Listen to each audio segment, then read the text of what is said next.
debemos decir que estamos de plácemes con motivo de un aniversario más, el 202 aniversario del inicio del movimiento de independencia de México por el padre de la patria, don Miguel Hidalgo y Costilla, por José María Morelos y Pavón, Mariano Matamoros,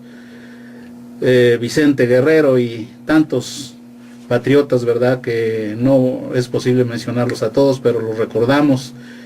con el corazón de mexicanos. Y este movimiento tiene una gran trascendencia porque es el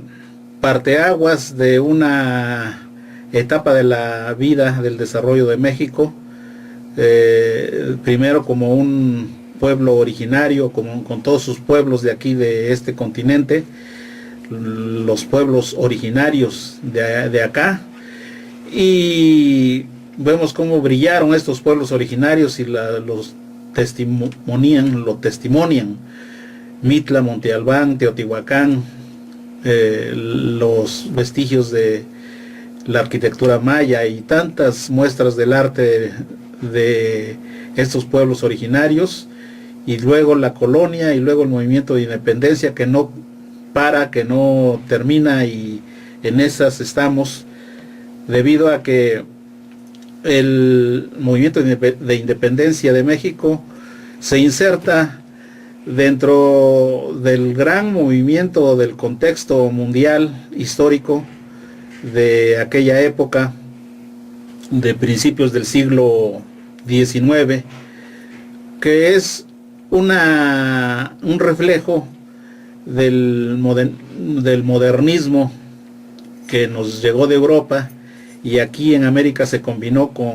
los principios, con las ideas, con las costumbres de los pueblos originarios, y resultó una mezcla que ha tenido un desarrollo muy importante a todo lo largo de este continente americano, desde Canadá y Estados Unidos hasta la Tierra del Fuego, hasta las Malvinas, que ahorita están ocupando un lugar de primerísima importancia, porque como sabemos, Latinoamérica y Argentina particularmente tienen la gran necesidad de recuperar esos territorios, incluso más allá hasta la Antártida, porque no es posible que un país que está alejado miles de kilómetros como son los británicos, se apoderen definitivamente de estos territorios. Bueno, la modernidad es la que vino a propiciar estos aires nuevos de renovación, primero en Europa en el siglo XVI, con esas ideas de renovación, con el movimiento de reforma que encabezó Martín Lutero y los reformistas, ¿verdad?, como Calvino, en fin, y que tuvo como consecuencia el cisma en la Iglesia católica, y como consecuencia una serie de movimientos de carácter religioso y político, tanto en Europa como en América Latina, que es lo que desarrolla aquí los movimientos de independencia latinoamericanos. Y por eso es que surgieron prohombres tan gloriosos como Simón Bolívar, los que ya mencioné, como José de San Martín en Argentina, como el Mariscal Sucre, en fin, todos nuestros grandes héroes. Si de algo se puede preciar Latinoamérica ante el mundo, es de los numerosísimos patriotas que tenemos nosotros y que seguimos produciendo patriotas. Entonces, por estos acontecimientos estamos de plácemes, tanto México como toda Latinoamérica, porque en Latinoamérica ocurrió lo mismo, como sabemos, y entonces nos sentimos y nos debemos sentir y seguir sintiéndonos orgullosos por estos acontecimientos. Y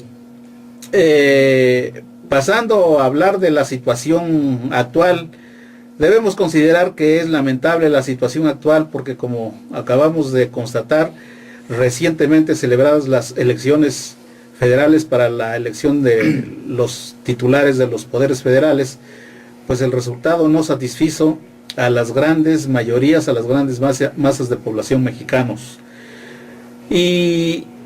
eso se debe a que el pueblo, si algo tiene, es que tiene una gran capacidad de percepción, una gran sensibilidad política, un sentido de hacia dónde van las cosas. Por eso es que inmediatamente de celebradas las elecciones empezó a festejar el triunfo del pueblo de México.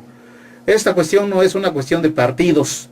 No estamos aquí para decir bien o mal de un partido en particular, porque finalmente son fuerzas particulares, son fuerzas parciales,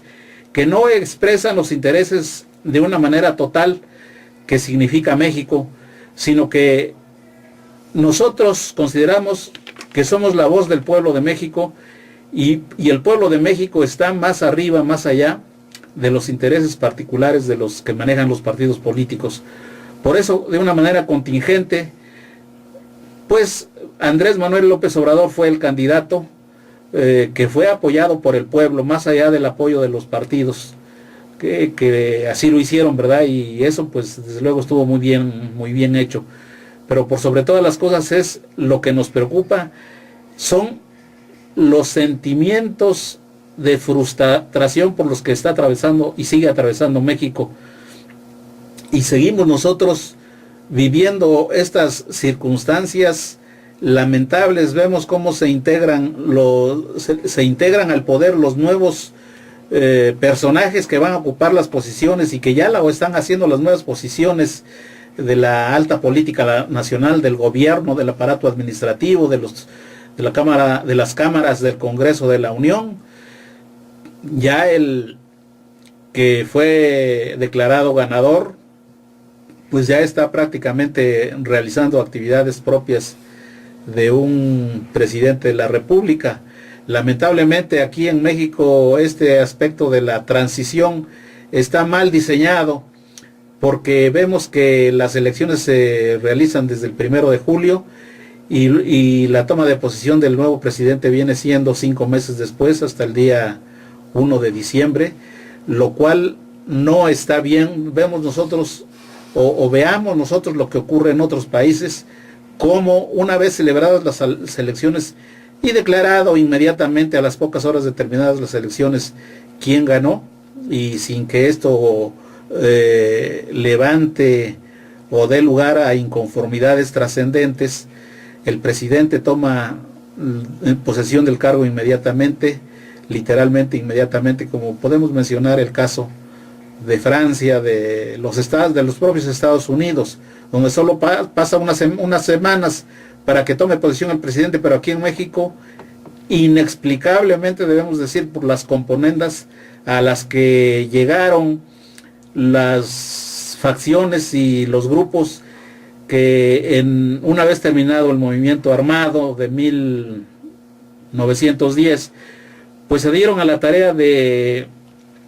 organizar constitucionalmente a nuestro país. Como consecuencia surge la Constitución de 1917, pero que no del todo refleja las aspiraciones de los grandes próceres que dieron realmente origen a este movimiento, que son las ideas de la modernidad pasadas o llegadas aquí a México desde Europa, y de las cuales se encargaron de dinamizar los hermanos Flores Magón, Ponciano Arriaga, el doctor Mora en la época de la Reforma, el mismo Benito Juárez con todo su brillantísimo equipo de trabajo, y eso fructificó tanto en el movimiento de Reforma, que es el movimiento político más importante que hemos tenido en México como país independiente, y entonces todo eso fructificó en la Revolución Mexicana. Por eso es que sí viene al caso hacer énfasis en que esta situación se sigue manteniendo, esta situación de postración de México. Las mismas instituciones que fueron creadas en la época de la Reforma y luego confirmadas y modificadas con motivo del movimiento de 1910,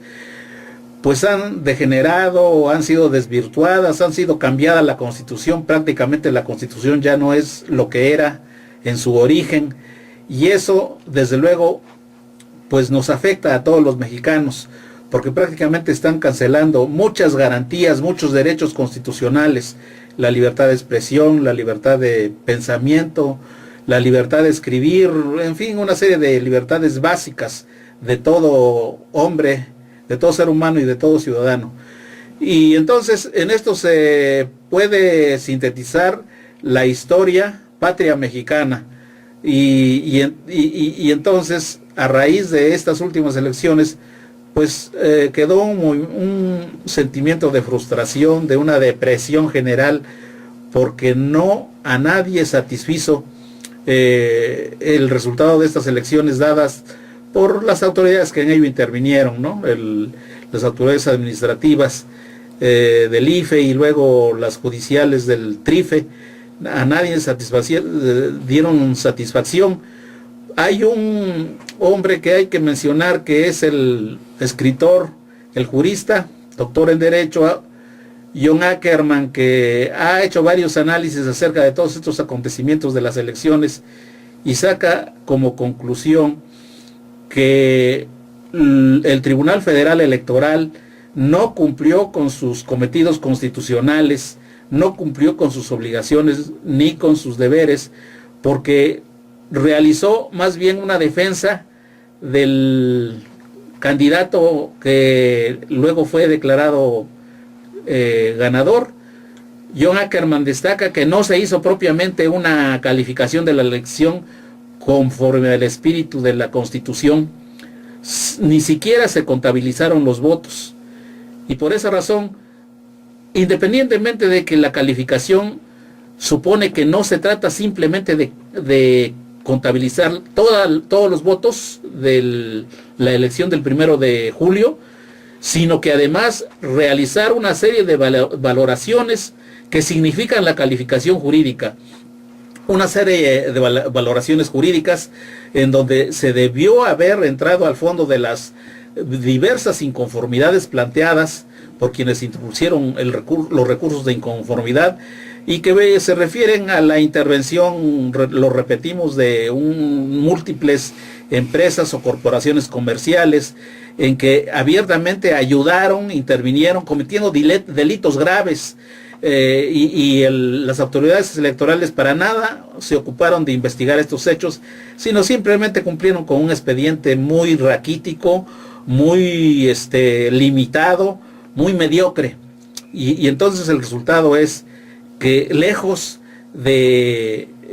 resolver los problemas nacionales, los graves problemas nacionales a través de unas elecciones limpias, estos problemas, además de seguir vigentes, de seguir latentes, en cualquier momento pueden complicarse, porque pues sí, el TRIFE, el Tribunal Federal Electoral, dio satisfacción a los grupos que apoyaron al señor que fue declarado vencedor, pero sabemos que eso no basta, ¿verdad? Y en eso no consiste la función jurisdiccional ni la justicia rectamente entendida.